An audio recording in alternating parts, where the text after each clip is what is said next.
Welcome to week 6, question 2. The question reads, the revenue in dollars from the sale of X calculators is given by the equation. So here we have R at X.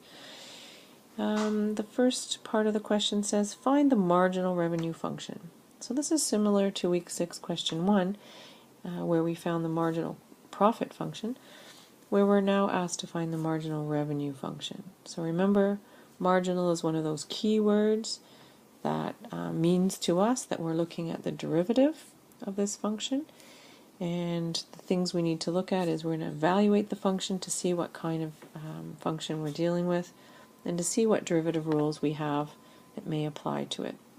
So if we look at R at X, we have two terms, 1 and 2.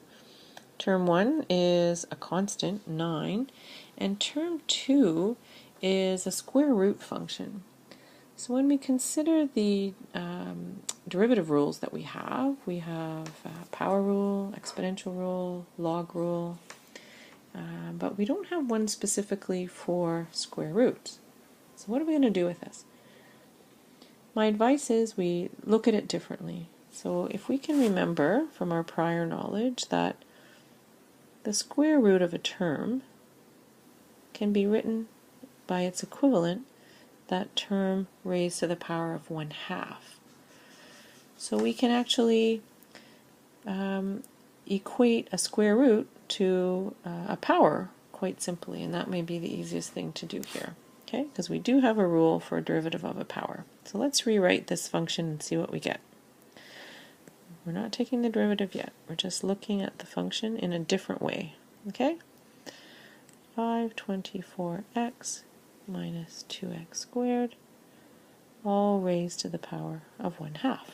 Okay, so we're just going to tuck that away as our helpful hint. So now we have this these terms in the bracket, all raised to the power of 1/2. So while it's not a simple power rule, because we have more in that raised to the power of 1/2 than just a variable, we have a couple of terms, we need to apply the chain rule. So the chain rule basically says you have some thing inside of a bracket raised to a power, and the derivative of that would be n down here raised to this power n minus 1, and then times the derivative of u. Okay, so u meaning whatever here is in this bracket. So let's see how that works. Why don't we take this aside and say u equals 524x minus 2x squared. And then we have the derivative of that part. Let's take it separately. So the derivative of 524x is 524, that term. And the derivative of negative 2x squared is negative 4x, and then 2 minus 1 is 1, so it'll be negative 4x. Okay, we're going to keep that aside. So let's start.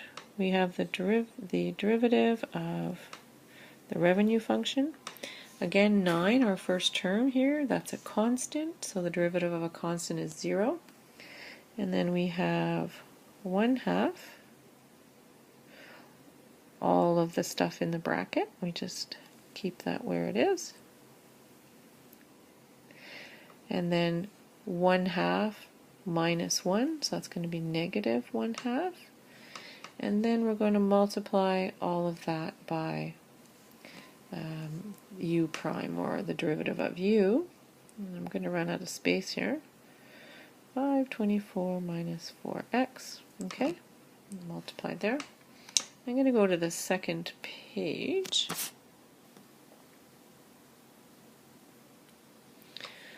And I'm going to rewrite that. Okay, r prime at x is going to equal 1/2 times 524x minus 2x squared raised to the power of negative 1/2 times 524 minus 4x in brackets. Okay, so the next step is really to tidy up these terms so they're a little easier to deal with. the first thing I would do is multiply a half by what's in the bracket here. So a half times 524, right, that's going to be 262. A half of negative 4x is negative 2x. And then we have this here.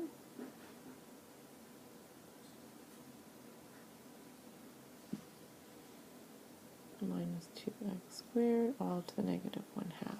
Okay, so we could leave it like that if we'd like, but I think the best thing to do is look at this set of terms here, and remember that we had the root of x is equivalent to x to the 1/2.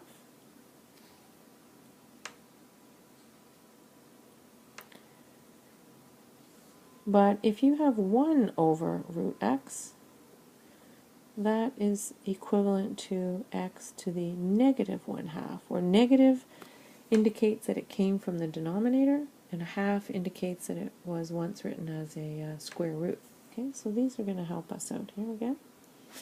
So we can actually write this as a square root, right, that 1/2, and negative sign means put it in the denominator. So let's rewrite it in that way.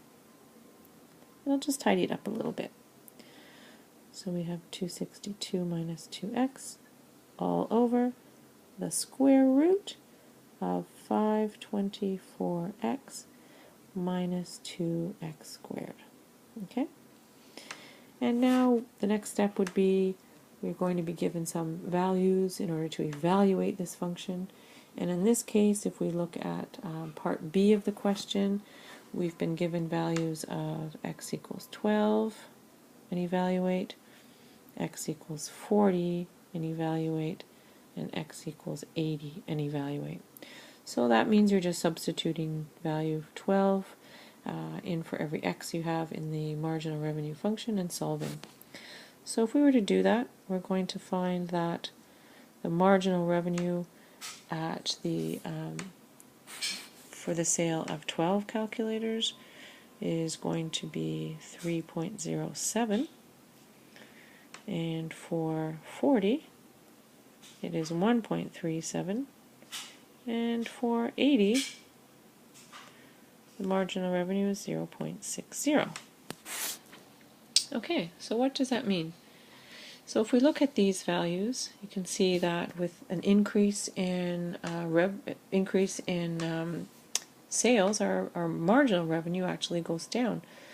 So we can say as the number of calculators sold increases, the rate of change of revenue, or the marginal revenue, per calculator sold decreases.